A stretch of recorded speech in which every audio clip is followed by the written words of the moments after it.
Welcome to this Zentangle Quickie. My name is Heather Hartwick Gladden. I'm a certified Zentangle teacher. And today we're going to take a look at the Tangle Maylea from Simone Bischoff. I hope I pronounced that right.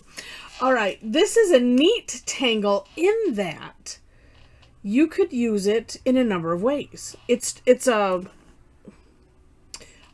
dot or an orb grid. So similar to Cadent. Actually, this one is kind of similar. Well, Cadent, is it fungals? I think it is. Same idea. But what's neat about this is the way that Simone has it in her step out. You could use it like a border tangle, but you could also use it as a fill-in. So let's take a look at it. All right, like I said, starts off as an orb grid. So I'm just gonna start. Oh, I'm gonna start in this direction. Okay. Oh, and let's get this. Sorry, I should have checked things first. I was so excited. All right. So let's start about here. Apparently, I'm making my orbs rather big. Hand does what the hand wants to do. You know what? And let's do 2 rows, or columns they would be really, to start off with. Okay. Similar to Cadent, we're going to use the takeoff and land and use S shapes. So I'm going to start here, and we're going to have them, let's see, this would start off really being an opposite. So I'm going to go in towards the center of these 2 columns. And the takeoff and land, in case you don't know, is we're going to trace around this orb a little bit. That's the takeoff. So if you think of, of airplanes, and when you take off, you have a little bit of runway, right? So that's what this is. And we trace a little bit, and then we take off from that orb, and then cross over somewhere in the middle. Well, maybe not too far. My pen is going all the way over this way. And then we land on the other orb. Now, normally when you land a plane, you're still using some runway. It doesn't just, you don't land and you stop, say like a helicopter or something. So that it gives continuity versus if you just, made an S from one point to the other, it just makes for a nice flow. And I can always tell the difference when I'm looking at someone's tangle. And it's usually why doesn't mine look like yours? And I'm like, well, here could be why. And that's usually what it is. It's, just trace over a little bit. I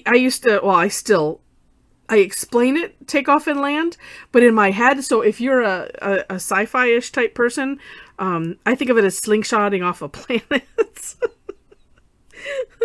I know I have a few friends on here that watch that are Trekkies, and it's just like, oh yeah, I can identify with that. Okay, so it's like, oh, we get some energy, we lift up, we come out from the energy of this orb, and we come around and we swing around. Oh, we land on there, but really, and then we're taking off from the other side, and then we're coming down.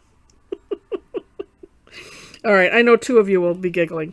All right, so this is what we do. And as I'm doing it, I'm so involved in my little story. Sorry about that. I didn't point out that. So as you're doing columns, then you're going to alternate the shape, the S shape, whether it's an S or a reversed S. We'll say it that way. It's going to be the same direction all the way down the column, and that is similar to Cadent. And then this column is the opposite. And I won't go into the differences. You can look up the video for Cadent if you are unfamiliar, and then you will know.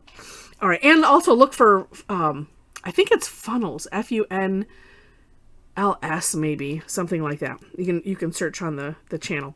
All right, so we get this. Now, here's what's different. We're going to do the same thing, but we're going to swing out a little bit further. So I'm coming out here. I'm just swinging out a little bit, kind of creating an aura, crossing over, and then landing.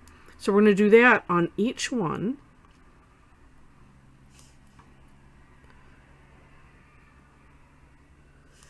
And then on the opposite side. And this is one where I attempt to go a bit slower just so I can maybe work to have this cross in the middle. And also to have it maybe cross more like this versus this. Although, as you know, it doesn't matter. There's no such thing as a mistake or anything in Zentangle. It just ends up how it ends up. All right, then, and I'm going to start with this first column. We're going to draw some little flux shapes. And I'm just going to kind of fill this space. Do take a look at the For More Inspiration link so you can see how Simone did it. These are a little bit bigger than I would know that I'm remembering what it looked like in hers. But it's one of those. It's okay. We all end up putting our flair on things. And so if you go to the orb, the little space above the orb, and that's why I flip my tile, because this way I'm doing the same shape. It's just flipped. Now on here, on the other side, it's going to be, wait a minute. Well, it's going to be kind of upside down. So, because I'm making, wait, let me, okay. Got to get it so it's comfortable. All right. So, there we go. But we're filling the space that's, it's on either side of the orb. But we're this is maybe a way to make it make a little bit more sense. I'm kind of auraing this opening and then coming around and coming back in. That's a good way to make sense of it. And do make sure that to, hold your tile so that way it's comfortable for you to draw. Because that's why we flip it around. And it is because Zentangle is about relaxing, having a fun time while you're tangling. And a lot of that is, in how you feel as you're doing the drawing. For me to just have the paper in one position and to draw these same shapes, but then have to, start them and have them go in a different direction is not always so great. All right. Oh, then the last step that she has is to just draw a little orb. And it's kind of, and so looking at here, where these two flux shapes kind of, come in and meet, she had it going right, just kind of underneath those two, like that. And I'm going to leave the top one blank because I noticed that that's what Simone had done also. And then, it can be up to you how you want to decorate it. Now, if you want to add columns, and so let's do that. I'm going to do my that's a little bit down too far, but that's okay. The neat thing about this is that we're not connecting them. So that is another difference between, difference from a tangle like Cadent, where, we're connecting the dots or the orbs in more than one way. This, we're just connecting them in a column. So whenever you add a column, then wherever you start, to see which way does that S go, and we're in the next column, we're just going to do it the opposite direction. Which is, makes it fun because maybe you have I've never done this, had a second thought. I was like, maybe, and, it's like, I think I'll add some more of this. And this is nice because then it's easy to do, depending on how you have things configured. Maybe you have them over, say maybe you're doing a border and you're like, gosh, I'd really like to have 3 instead of 2. You can easily add to it, versus some other tangles where it's not necessarily, so easy to add. All right. And let's see, and I might just add another row there, but I can do that afterwards. So then it's playtime. Oh, let me add the other, wow, paper's getting away from me. And then, so I'm going to flip the tile so that way I have, here's these. And it seemed like, almost like I'm looking at it this way, like the flux shapes are jumping over this additional orb. And so I'm just going to pop that in there. And then, like I said, it's playtime. And however you decide you want to play is great. So one way that I look, as far as when it comes to decorating, and I'm just going to add a little bit of graphite to these. I tried to do it on my step out, but, on regular paper, the graphite doesn't always, spread nicely, and nor can you a lot of times see it. I probably don't need to add this much, but let's see. I had a thin, where did you go? I had a tortillon with a nice thin tip that it keeps hiding on me. It's shy.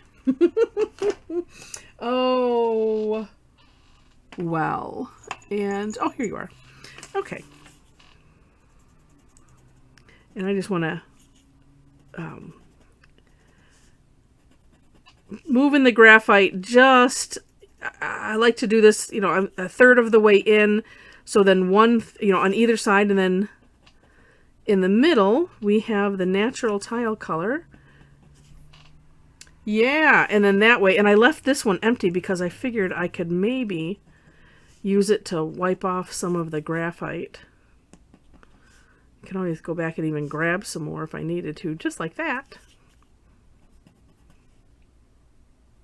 Yeah, because see, some of these are a bit dark, because when you just put the graphite, right from the pencil, it's going to be a certain level of darkness. Oh, and so here I could be doing this side.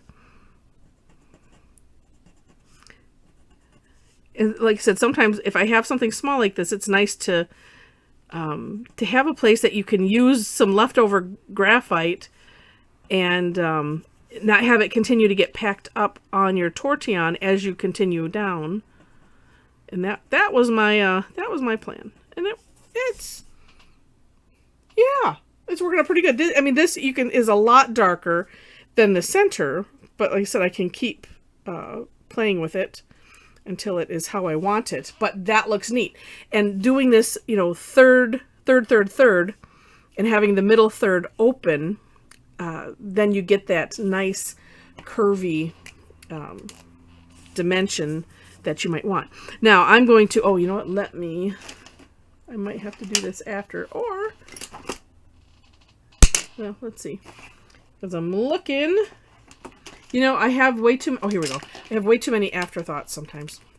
Okay, let's get the 005 out, and, because I just have this absolute need when I do flux to add this is just going to be a line dot. It's not a line dot dot. Just because it's tiny. Although, I don't know, I could fit, oh, see, look at that, I can fit 2 in there.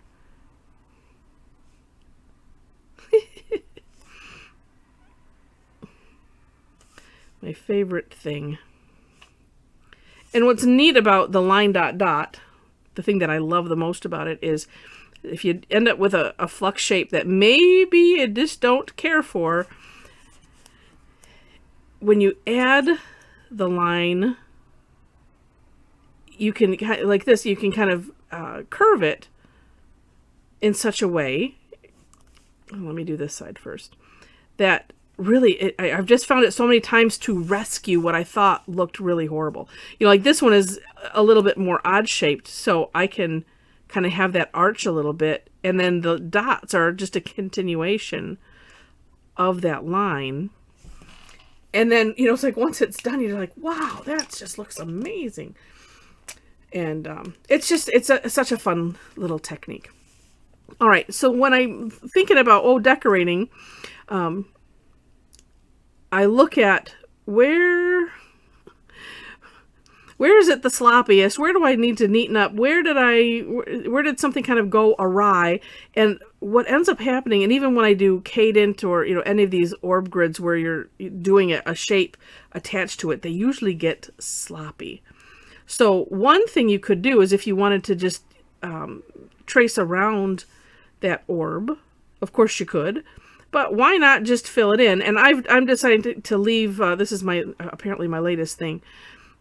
So I'm putting a little orb inside, so I'm building in the shine instead of coming back with a jelly roll afterwards. Now you could do, if you have enough room, you could do the orb and then maybe leave a sliver or something on the opposite side. Sometimes that looks really, really neat. Makes it look extra shiny. But this makes it look shiny enough. And then as you're doing the fill-in, you can, and I like to put all of the the shines on the same side. But as you do the fill-in, then if you need to adjust the shape of your orb, then you can. I usually end up like a lot of these where I'm doing them too fast. They don't meet up. And so a lot of times that's where I'll start the shine part, just because. Oh, and here's what I think I'm going to do with those guys in the middle, maybe. Let's just, oh, and I just did 3. I could have done another row, but I don't know if I would have necessarily fit it in. Oh, and I see I've left off several line dots. Oh my gosh. How can that be? How could I have neglected them so? Oh, 2.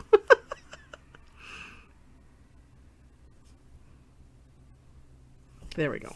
And yeah, like I said, with those, whatever direction they're kind of going, just make sure to add the curve of that line inside the fluxy type shape. So that way, whoops, wow, I knocked the camera with my pen. Yeah, it's a neat tangle. It's really, really cute. And so you can have fun with it. I'm going to blur this a little bit, or use the tortillon to spread it out a little bit. They didn't come out exactly as I wanted. Sometimes, and it just depends on how big your orb is. Sometimes you can put a nice little C shape in, and it adds to it. And then this you can just continue to play. Actually, could do this, leaving a little bit open, kind of like the shine of this, but these are gray pearls instead of black pearls. Yeah, look at that. So, neat tangle, and yeah, so much fun. And like I said, heck, you could even just do 1 row of them, and maybe leaving off the orbs, but just this part. How fun would that be as a border? So, hope you enjoyed the video. If you did, would love to have a thumbs up. Feel free to share it. And if you've not subscribed yet to the channel and you like this enough to see more, would love to have you be a subscriber to this channel. In the description section, you will find links to the step outs, as well as ways to connect with me. So if you enjoyed this, maybe you'd like to connect, maybe you'd like to come and do an online class. I do weekly classes, and most of them are free. I do have 2 a month that have a fee.